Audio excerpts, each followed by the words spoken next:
Selamat datang di channel Cerita Cinta, channelnya cerita cinta romantis. Sebelum lanjut, mohon dukungannya dengan like dan subscribe dulu. Istri yang tak dianggap, bagian 10.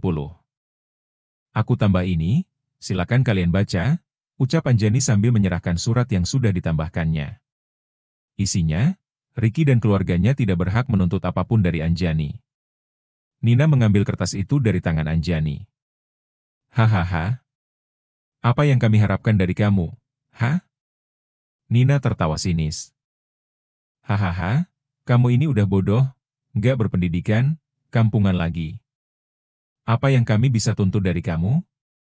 Tambah Mirna dengan nada mengejek. Sudahlah, kalau kalian nggak setuju, aku nggak akan tanda tangan ini, kata Anjani santai. Ya, kami setuju, jawab Adi. Ia ingin buru-buru pergi karena merasakan tatapan tajam Firman yang penuh sindiran. Adi langsung bergerak untuk menandatangani surat itu, namun tiba-tiba Anjani menghentikannya. Tunggu dulu, kata Anjani dengan suara tenang. Apa lagi? Tanya Adi kesal. Maan, beli materai, ucap Anjani dengan santai. Siap, Bu, jawab Firman, segera pergi mencari materai. Mirna tampak kesal dengan sikap Anjani yang seakan-akan sudah menjadi bos, meskipun dia hanya bekerja di kontrakan itu. Lagu kamu udah kayak bos saja, padahal kamu di sini cuma babu, ujar Mirna dengan nada marah. Tak lama kemudian, Firman kembali membawa materai dan menyerahkannya pada Anjani. Anjani menerima materai itu, lalu menempelkan materai di surat tersebut. Ia menandatangani lebih dulu, kemudian memberikan surat itu pada Adi untuk menandatangani. Setelah itu, ia berbalik dan berkata, Maan, Diki, kalian tanda tangan juga, kalian harus jadi saksi. Firman dan Diki pun ikut menandatangani surat itu. Anjani kemudian merekam seluruh proses penandatanganan tersebut dengan ponselnya. Mirna masih berdiri terpaku, dia bingung melihat sikap Anjani yang begitu tenang. Padahal, dia sudah menyiapkan berbagai macam kalimat serangan, kalau-kalau Anjani menolak menandatangani surat perjanjian. Tapi kenyataannya, Anjani sama sekali tidak melawan. Bahkan terlihat seperti sudah siap untuk bercerai dari Ricky. Saat Mirna masih bingung mencerna semuanya, tiba-tiba sebuah mobil towing berhenti di depan kontrakan. Di atasnya, tampak sebuah mobil baru Honda HR-V mengkilap dan masih terbungkus plastik. Mirna langsung melongo. Itu mobil yang sudah lama dia idamkan, tapi sampai sekarang belum juga kesampaian. Seorang pria berseragam turun dari mobil dan mendekat, di bajunya tertera nama Karman. Permisi, saya mencari Ibu Anjani, katanya sopan. Saya sendiri, jawab Anjani santai. Kami mau antar mobil yang Ibu beli siang tadi, ujar Karman sambil menunjukkan dokumen pengiriman. Anjani tersenyum. Mobil itu datang di waktu yang tepat, waktu yang sangat pas untuk menampar kesombongan keluarga mertuanya. Mirna langsung menyela, tidak percaya dengan apa yang dilihatnya. Coba Bapak baca lagi alamatnya, ini pasti salah kirim. Tidak mungkin perempuan kampungan ini bisa beli mobil kayak begini. Karman tampak kebingungan, ia memeriksa ulang dokumen pengantaran. Kalau begitu, boleh saya lihat KTP Ibu untuk memastikan? Tanyanya sopan. Tanpa ragu, Anjani memberikan KTP-nya, Karman membandingkan nama dan alamat. Sudah sesuai, Bu. Mohon maaf atas kebingungan ini, mobilnya mau kami parkirkan di mana? Anjani menoleh ke Firman. Maan, kamu carikan tempat kosong buat parkir mobil saya, ya? Siap, Bu, jawab Firman cepat. Adi yang dari tadi terdiam, akhirnya angkat bicara, kesal. Kenapa kamu nurut banget sih sama perempuan kampungan ini? Semprot Adi ke Firman. Firman hanya tersenyum. Ya nurutlah, Pak. Beliau ini bos saya, beliau pemilik kontrakan ini. Saya yang kelola 50 pintu, dan semuanya milik Bu Anjani. Malah ini cuma sebagian kecil dari kontrakan yang beliau punya. Ucapan Firman membuat semuanya tercengang. Bohong kamu. Kamu pemilik kontrakan ini, bukan dia. Ujar Adi panik, wajahnya tampak makin pucat. Nina dan Nani juga hanya bisa terpaku. Mereka kehabisan kata-kata. Sementara itu, Karman sudah siap menurunkan mobil dan memarkirkannya di tempat yang ditunjukkan Firman. Tapi Mirna belum menyerah, dia maju dan berteriak, "Hentikan! Ini bukan mobil dia. Ini bukan mobil anak saya. Dia itu cuma ibu rumah tangga kampungan yang hidup dari uang suami. Suaminya itu anak saya. Jadi pasti ini beli pakai uang Ricky. Antarkan mobil ini ke rumah saya saja." Karman menatap Mirna dengan bingung, lalu menjawab tegas. "Maaf, Bu. Kami cuma menjalankan tugas. Dan mobil ini dibeli tunai oleh Ibu Anjani. Kami tidak berani mengantarkan mobil ke alamat lain, karena sudah sesuai dengan bukti pembelian dan dokumen resmi." Setelah berkata begitu, Karman kembali ke mobil towing dan mulai menurunkan mobil baru itu. Mirna mematung, badannya terasa lemas. Dia benar-benar tidak percaya, wanita yang selama ini dia hina, kampungan, ternyata mampu membeli mobil baru seharga hampir 400 juta. Padahal dia sendiri sampai sekarang belum mampu membelinya. Tiba-tiba, sebuah mobil Fortuner berhenti di depan gerbang kontrakan.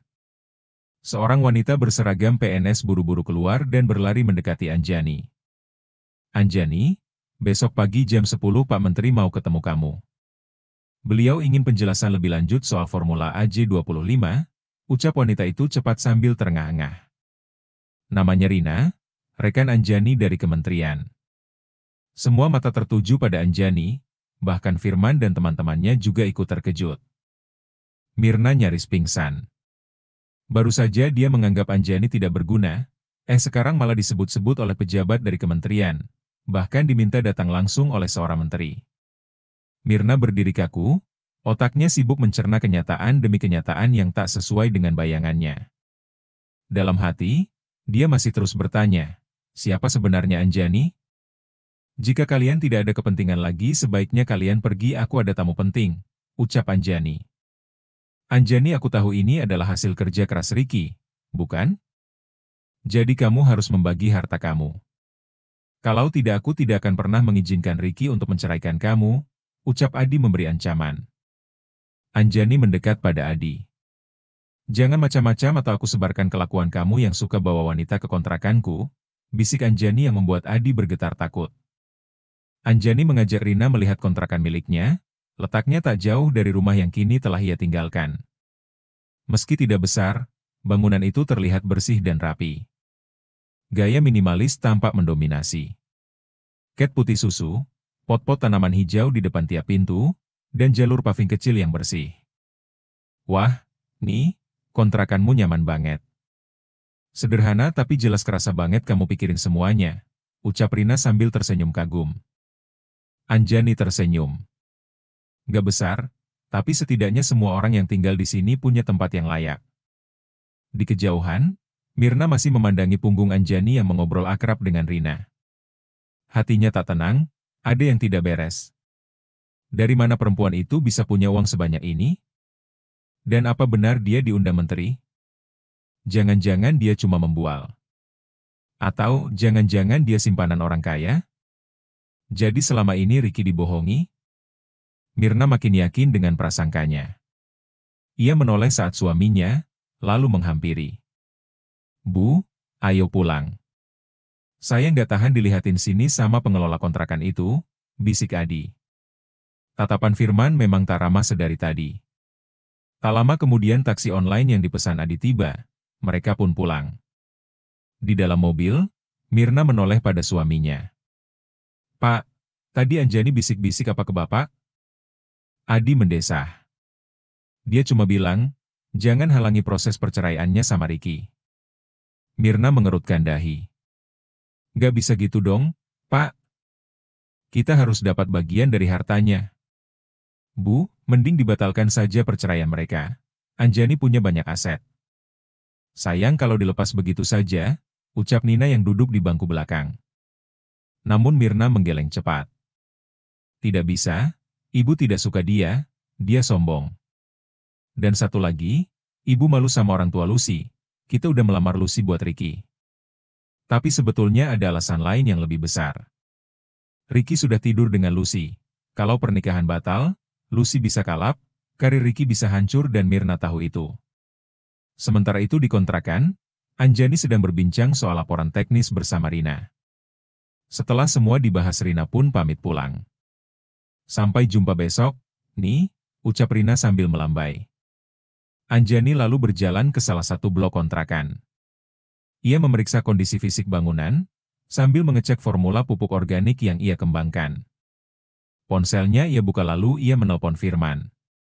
Firman, bisa ke kontrakan sekarang? Ya, Bu. Saya ke sana sekarang. Beberapa menit kemudian Firman datang. Ada yang Ibu ingin tanyakan? Gimana perkembangan kontrakan? Sudah hampir semua penyewa bayar, Bu. Tapi ada satu unit di ujung yang belum bayar, jelas Firman hati-hati. Kenapa belum bayar? Istrinya baru melahirkan, Bu. Waktu istrinya melahirkan dia izin kerja 2 hari, tapi ternyata harus sesar. Akhirnya dia jaga istrinya lebih lama dan malah di PHK, jelas Firman. Sudah berapa bulan nunggak? 3 bulan, Bu. Saya nggak tega ngusir mereka. Anjani mengangguk pelan, antar saya ke sana. Mereka berjalan menuju unit yang dimaksud, dari dalam terdengar tangis bayi. Di dalam tampak seorang wanita sedang menyusui, dan seorang pria parubaya sedang mencuci pakaian bayi. Saat Anjani sampai, pria itu langsung menunduk. Maaf, Pak, saya belum ada uang buat bayar kontrakan. Firman segera menjelaskan, Pak Jamal, ini pemilik asli kontrakan. Saya cuma ditugaskan mengelola. Jamal tampak kaget, ia langsung berbalik pada Anjani. Maaf, Bu, saya belum bisa bayar. Anjani menarik napas panjang, Bapak tetap harus bayar. Istri Jamal langsung menunduk, air mata jatuh. Malam ini mereka bisa saja tidur di emperan toko. Maaf, Bu. Saya belum dapat kerjaan baru, ucap Jamal lirih. Dulu kerja apa, Pak? Saya supir, Bu. Tapi karena izin jaga istri, saya dipecat. Punya SIM? Punya, bahkan saya punya sertifikat pengemudi aman dari perusahaan. Anjani berpikir sejenak, lalu menatap Jamal dalam.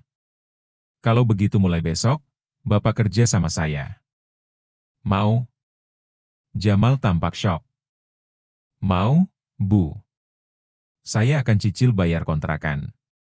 Kalau Bapak jadi supir saya, Bapak boleh tinggal di sini gratis. Tapi harus siap 24 jam, karena jam kerja saya tidak tentu. Saya siap, Bu, kata Jamal berkaca-kaca. Itu memang bagian dari tugas saya sebagai supir.